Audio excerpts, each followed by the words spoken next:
Shabbat Shalom, everybody. We are so blessed to have our community and to be together for this Shabbat. It's very exciting that we can still continue. So I'm so grateful to Dan and to Marianne for their musical stylings.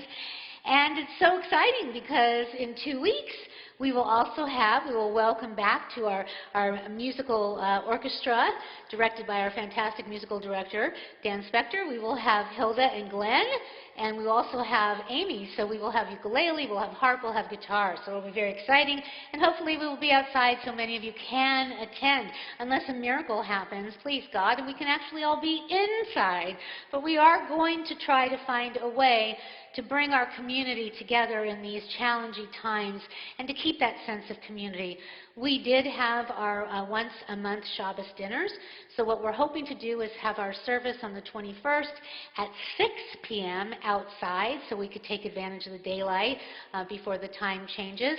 And then for those of you who have been eating out in restaurants outside, in their parking lots, I know many of you, we will then, those who would like to go to the restaurant, I did speak with the New York Deli to see if they could figure out how to accommodate us with social distancing, which they're already doing, but if we have a large crowd, who knows what could happen. We'll have to try to have even more tables and spread out, which they were thrilled at the idea of welcoming us back on Shabbat. So please let me know. We've got 2 weeks to think about it, and email me and let me know if you are coming so that we can make our preparations.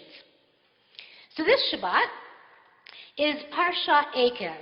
In it, we get the second part of the Shema and a recounting of our history from Moses, lest we forget, most particularly emphasizing all that God has done for us.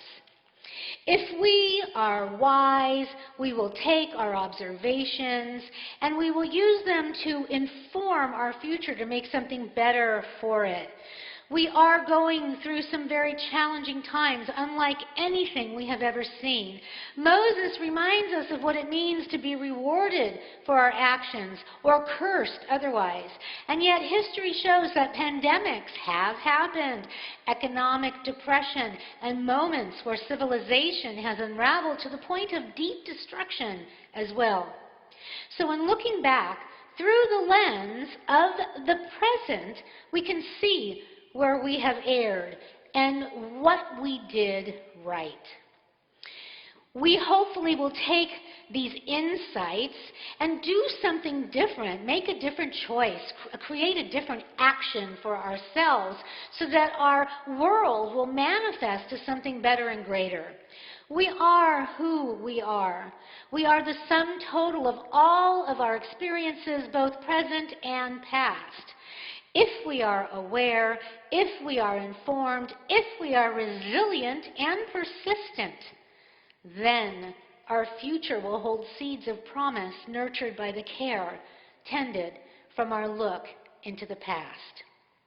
History, as a yardstick or a tool, can inform the future. The Rambam, a great rabbi, Jewish philosopher, scholar, stated that all things that happen to the parents are a sign for the children. We are now getting close to the end of our 5 books of the Torah. And the chapters of our history have been written, and the question is, will those lessons inform our future? Will the trials, the tribulations, the decisions, the actions taken, and also the inaction, those actions that we avoided, help us to mold our future into something of value, something that actually merits the miracle and the wonder that Moses and God have foretold as we reach for the promise? Or will we be trapped in a dysfunctional, never-ending cycle where we are doomed to repeat negative behaviors of the past, where the sins of previous generations are thrust upon the current, and yes, even those yet to come? What world will our children, our grandchildren, and their children inhabit? What history are we creating for them right now? 20, 50, 100, 5,000 years from now. This Torah is over 5,000 years old. How will the decisions that we make right now come to bear on the world that we create for all of them? And what is the fallout that they will have to deal with? Will they be able to look back at our present state of chaos and say that it was necessary to move us toward a greater and more productive society, a better and more inclusive humanity?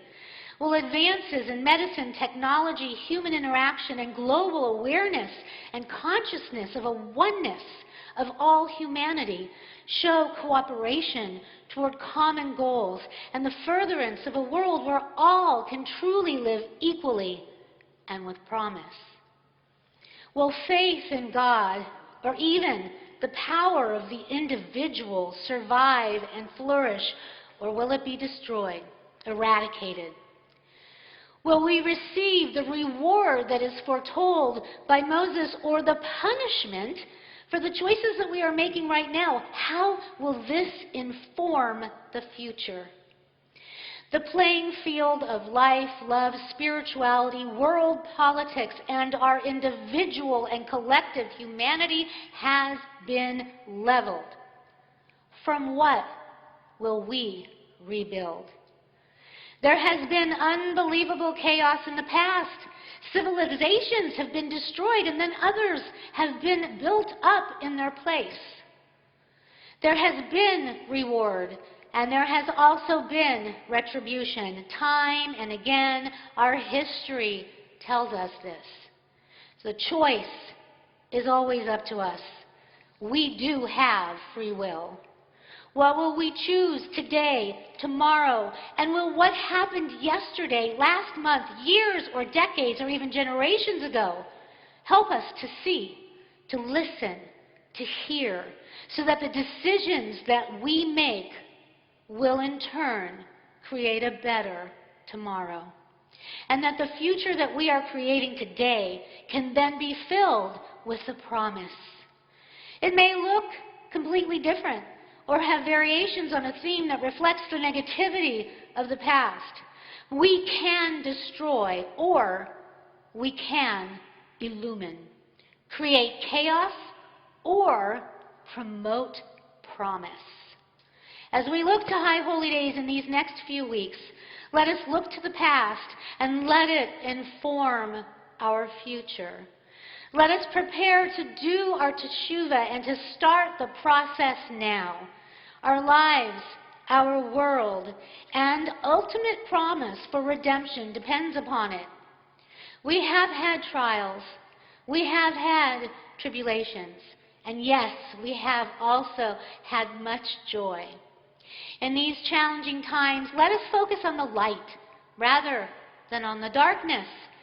Let us turn away from negative thoughts that affect our mental state and our deeds, which do nothing but betray us, and reach instead for the positivity and for the light that can be found within the collective reflection and review of the past.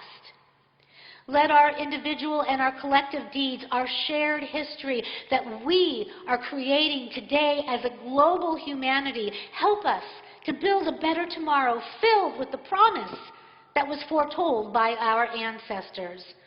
Let our lives reflect a love for Torah, for God, for each other, so that we can shift the scales of balance and our collective history toward light and redemption. May God be with us on this journey, even in our most difficult and challenging times, and let us feel the presence and know that we are not alone. Shema Yisrael Adonai Eloheinu Adonai Echad. May we listen, may we hear, and heed God's guidance and direct our lives and our world toward the light. Ken Yehi Ratzon, may it be God's will. Shabbat Shalom.